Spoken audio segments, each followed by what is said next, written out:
દૂધસાગર ડેરીની ચૂંટણીની અને સૌથી મોટા સમાચાર આ ચૂંટણીમાં સામે આવી રહ્યા છે। ડેરીના ઇતિહાસમાં પ્રથમ વખત ચૂંટણી સમરસ થઈ છે। ચૂંટણી સમરસ કરવામાં ભાજપને સફળતા મળી છે। ડેરીના 15 ડિરેક્ટરો માટેની આ ચૂંટણી હતી અને 15 બેઠકો બિનહરીફ જાહેર થઈ છે।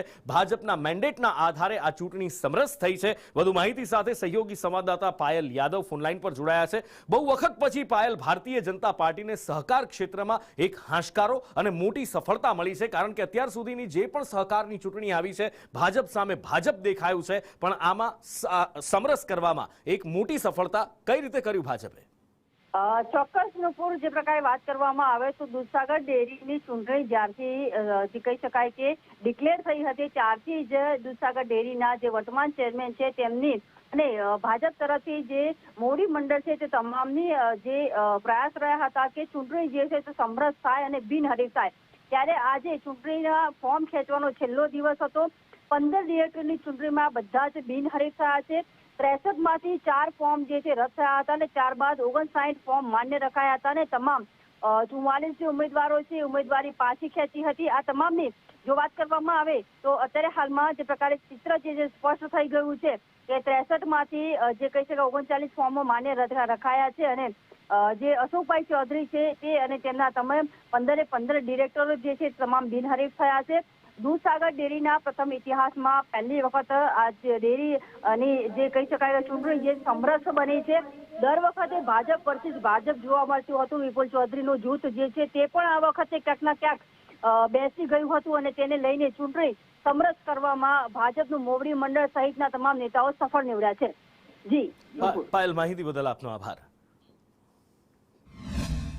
મહેસાણા દૂધસાગર ડેરીના સૌ અઢી જિલ્લાના આગેવાનો, પશુપાલકો અને જેમનો ઠરાવ થયો હતો એવા બધા જ અમારા પ્રતિનિધિઓ, બધા લોકોનો હું આભાર માનું છું કે જેમને ભારતીય જનતા પાર્ટીની પેનલમાં વિશ્વાસ મૂકી બધાએ ફોર્મ ભર્યા પછી એમની વિડ્રોલ ફોર્મમાં સહી કરી આપી હતી। એના કારણે આજે આ સમરસ પેનલ બની છે। આખી સમરસ પેનલ બનવાના કારણે આવનારા 5 વર્ષમાં દૂધસાગર ડેરીનો વિકાસ ખૂબ સારી રીતે થશે અને દેશના પ્રધાનમંત્રી આદરણીય મોદી સાહેબ અને ગૃહ અને સહકારિતા મંત્રી આદરણીય અમિતભાઈ શાહ સાહેબ જે રીતે ગામડું સમૃદ્ધ થાય એના માટે ચિંતા કરતા હોય છે, એટલે સહકારી સમૃદ્ધિનો જ્યારે મંત્ર એમને હાથમાં લીધો ત્યારે એ મંત્રને સાકાર કરવા માટે દૂધસાગર ડેરીનું આખું નિયામક મંડળ પણ પ્રયત્ન કરશે। સાથે સાથે ગુજરાતના આદરણીય મુખ્યમંત્રી ભૂપેન્દ્રભાઈ પટેલ સાહેબ, ગુજરાત પ્રદેશના અધ્યક્ષ આદરણીય જગદીશભાઈ વિશ્વકર્મા સાહેબ, આ બધા લોકોનો પણ આભાર માનું છું દૂધસાગર ડેરી પરિવાર વતીથી। બધા લોકો સાથે મળી આવનારા દિવસોમાં દૂધસાગર ડેરીનો વિકાસ થાય, પશુપાલકને દૂધના સારા ભાવ મળે, વર્ષના અંતે સારો ભાવધારો મળે, એ દિશામાં અમે કામ કરતા રહીશું અને સાચા અર્થમાં આદરણીય મોદી સાહેબનું જે સપનું છે સહકારની સમૃદ્ધિનું એ સાકાર કરવાની દિશામાં અમે સૌ સાથે મળીને કામ કરીશું।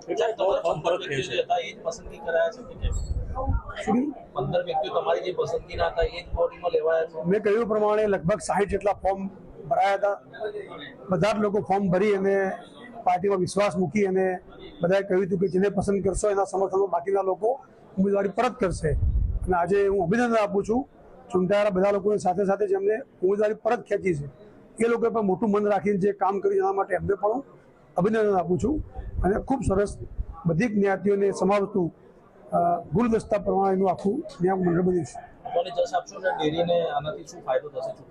મેં કહ્યું પ્રમાણે દેશના પ્રધાનમંત્રી આદરણીય મોદી સાહેબ, આદરણીય અમિતભાઈ શાહ સાહેબ, ગુજરાતના મુખ્યમંત્રી ભૂપેન્દ્રભાઈ પટેલ સાહેબ, આદરણીય પ્રદેશ અધ્યક્ષ જગદીશ વિશ્વકર્માજી, અમારા સૌ લાખો પશુપાલકો અને જેમનો ઠરાવ થયો હતો એવા બધા જ પ્રતિનિધિઓનો આ તબક્કે ખૂબ ખૂબ આભાર માનું છું। એટલે કે દૂધસાગર ડેરીની નિયામક મંડળની ચૂંટણી આજે 15 ડિરેક્ટરો બિનહરીફ વિજયી થયા છે।